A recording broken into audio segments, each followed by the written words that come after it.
This is lesson 7-3, all about rational exponents. In this chapter, chapter 7, we've been talking about rules of exponents and multiplying and dividing them. So today we're going to move on to what do we do whenever we have a fraction or a ratio in the exponent, right? That's the rational exponent. So it says for any real numbers, a and b, and any positive integer n, if a to the n equals b, then a is also the nth root of b. Rational exponents can be used to represent n roots. So what are we saying? What? Well, remember, when we have a square root, that's not the only root we can have, right? The square root comes from if we square something. So if I had x squared, right? What did I multiply by itself to get x squared, right? I multiplied x times x. So then if I go backwards and I find the square root of x squared, right? These are just opposites. The square root is asking me what number did I multiply by itself to get x squared, right? And the squared part tells me I multiplied x by itself. So the squared and the square root cancel each other out, and the answer is just x. These are opposites, right?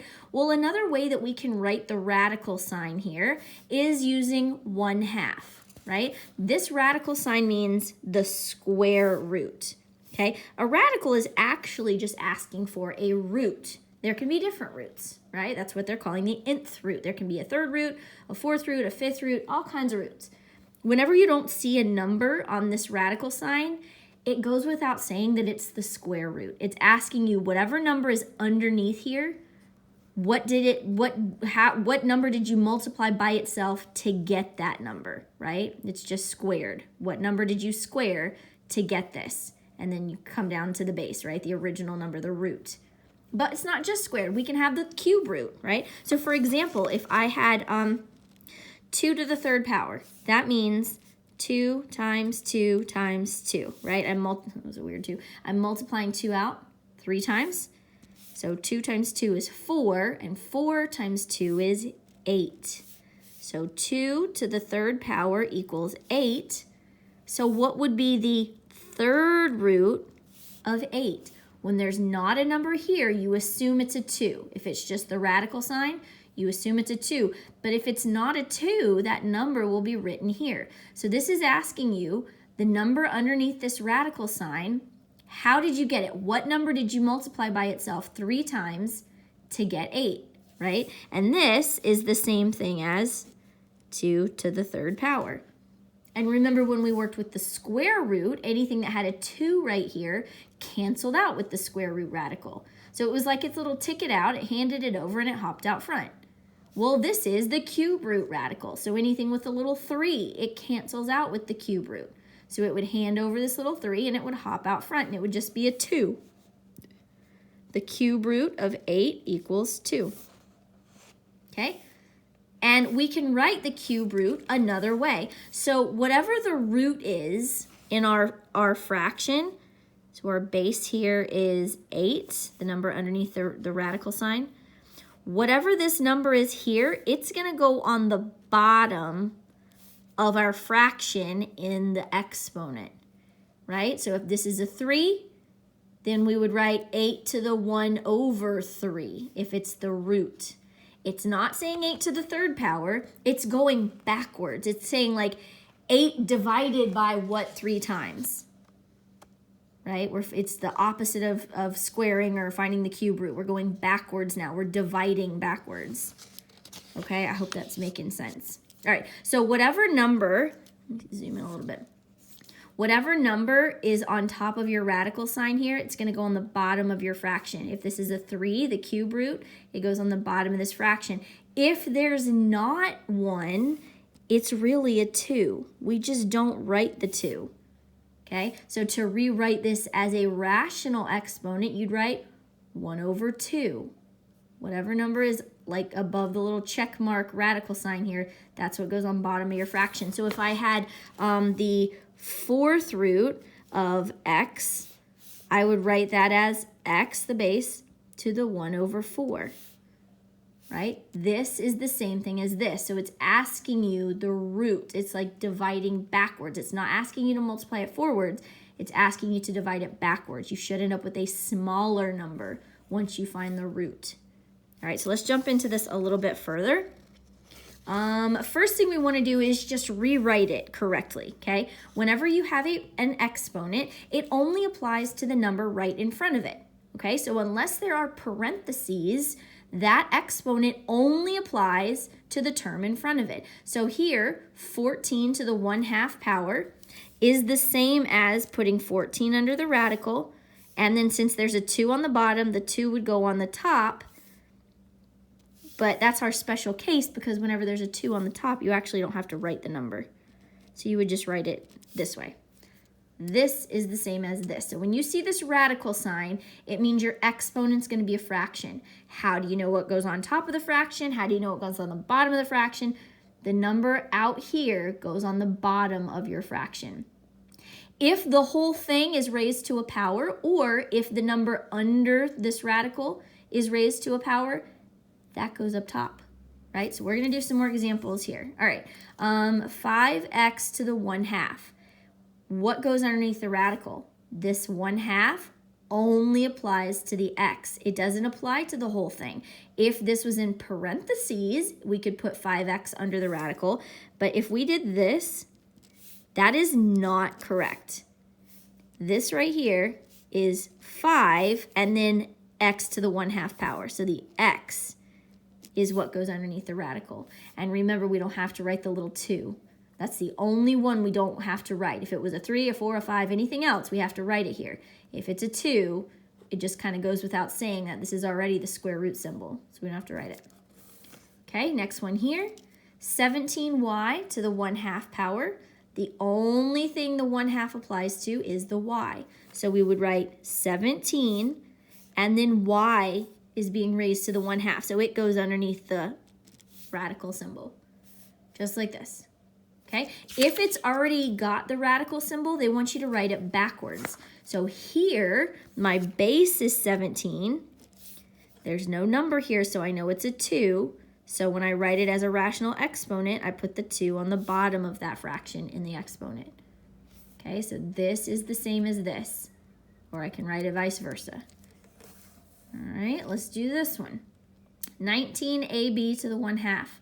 The only thing the 1/2 applies to is the b. None of the rest of this, right? If there were parentheses around the whole thing, then it could apply to the whole thing. But there's not, so it only goes with the term right in front of it. So this would be 19a, and then b to the 1/2 means square root of b. Done. 12 to the 1/2, my base is 12. Since it's the 1/2 power, I put it underneath the radical, and if it was any other number, I'd write it here. Since it's a 2, I don't have to write it. So 1/2 and square root are the same thing, okay? Here, this entire thing is being written under the radical, so my base is 12n, and that whole thing is being raised to the 1/2 power. All of that is this 1/2 is applied to, so the whole thing would go under the radical, or the whole thing gets put in parentheses with the little 1/2. That applies to it.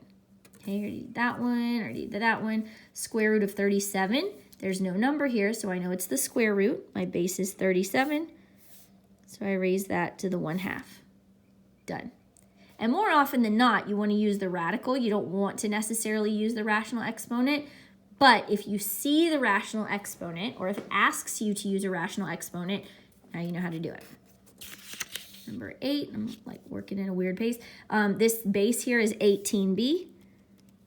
Since that whole thing is under the radical sign, I'm going to put the whole thing in parentheses and raise it to the 1/2. The 1/2 applies to this whole thing, not just the b, not just the 18. And I already did 7. Okay, awesome. So that's what it looks like when we just rewrite it. We didn't have to actually do any math here. We're just rewriting. That was it. Okay, for the next part, we are doing math. So this little chart is super important, and I've included it in the folder here, so you can open it up. It's just a little image, and it looks just like this. And you can make it bigger if you needed to. I only went to x to the 7th power. You could keep going. Basically, I started with a number, and then I just squared it. I multiplied it by itself, and then again, and then again. So the 1s stay the same. 1 times 1 is 1. 1 cubed, 1 squared, that's 1. 1 cubed, 1 times 1 times 1 is 1. 1 to the 4th, 1, right? 2. 2 times 2 is 4. 4 times 2 is 8. 8 times 2 is 16. 16 times 2 is 30. Everything's being multiplied by 2, right? That's what squaring it means. Here, everything's going to be multiplied by 3. 3 times 3 is 9. 9 times 3 is 27. 27 times 3, right? Up here, it tells you how many times you're multiplying it. X to the 4th means you multiplied 3 out 4 times. Okay, so this whole big chart is going to help you as like a little shortcut, right? It tells you all the numbers. So pull that up while you're doing your homework, or you can write it down somewhere, whatever. It's a lot of numbers, but you're definitely going to need that. All right, so here we have the third root, the cube root of 343, right? So what number did I multiply by itself 3 times to get 343? Well, if I look at my little chart here, since I'm talking about the cube root with the 3 here, I'm going to find the cube root column, and I'm going to go down and find 343 right here. If I look over, the base is 7. So I multiplied 7 times 7 times 7 to get 343. 7 times 7 is 49. 49 times 7 is 343. Makes sense. So the cube root of 343, the number I started with, is 7. So I would just write 7. Okay, here, number 11, I have the 5th root of 1020. You can't really see that. The 5th root of 1024. See, there's a little 5 here. So what number did you multiply itself times itself times itself times itself times itself to get 1024? So on my chart, I'm going to find the 5th root column here. Go down till I find 1024 right here. And the base is 4. So I multiplied 4 times 4 times 4 times 4 times 4 to get 1024. So the base is 4. Okay, here, 512 to the 1/3 power. That's the same thing as the cube root of 512, right? And so I want to find cube root, this column. Go down to 512 there. The base is 8. So I multiplied 8 times 8 times 8 to get 512. Base is 8. Hopefully this is making sense. We're just going forwards and backwards, whether we're multiplying something by itself or dividing it back to see what the original base was. Here we have the 4th root of 2401. So I'm going to go in my 4th column, go down to 2401, and my base was 7. Right? Because I multiplied 7 times 7 times 7 times 7. To get 2401. It's easy to multiply it forwards. You can't exactly divide it backwards because you don't know what number you started with. That's why I'm giving you this chart as kind of a shortcut. You can just find your number on here. If it's asking you for the 6th root of something, then you go into your x to the 6th power column. This is telling you that you started with some base, you multiplied it times itself this many times, and then these were the answers, right? So if you want to find the 6th root of something, you'd go down here and look. So here for the next one, what am I at? The 6th root of 64. So I'm in the 6th root column. Nope, that's the 5th root. 6th root column right here, 64. The base is 2. So I'd write 2. The 6th root of 64 is 2. The 5th root of 243, that's like writing it this way. I'm going to go on my chart. I'm going to find the 5th root column, go down to 243, and then scroll back over, and my base is 3. So that just means I multiplied 3 times 3 times 3 times 3 times 3, and I got 243. And that seems funny. That seems like a big number, and these are all 3s, but think about it. 3 times 3 is 9. 9 times 3 is 27. 27 times 3 is whatever, 81. 81 times 3 is 243. That makes more sense. It's exponential when you're multiplying it over and over and over. Number 16, I have the cube root of 1331. So let's find that here.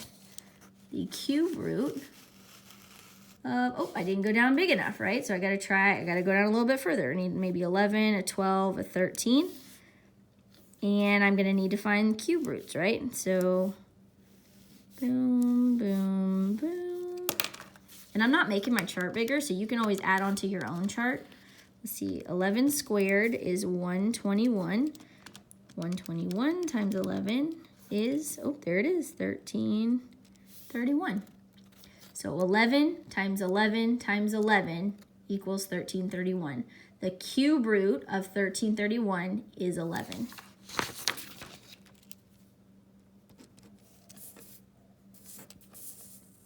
Okay, the fourth root of 6561. I'm gonna go on my chart, find the fourth root column, need to find 65, 61.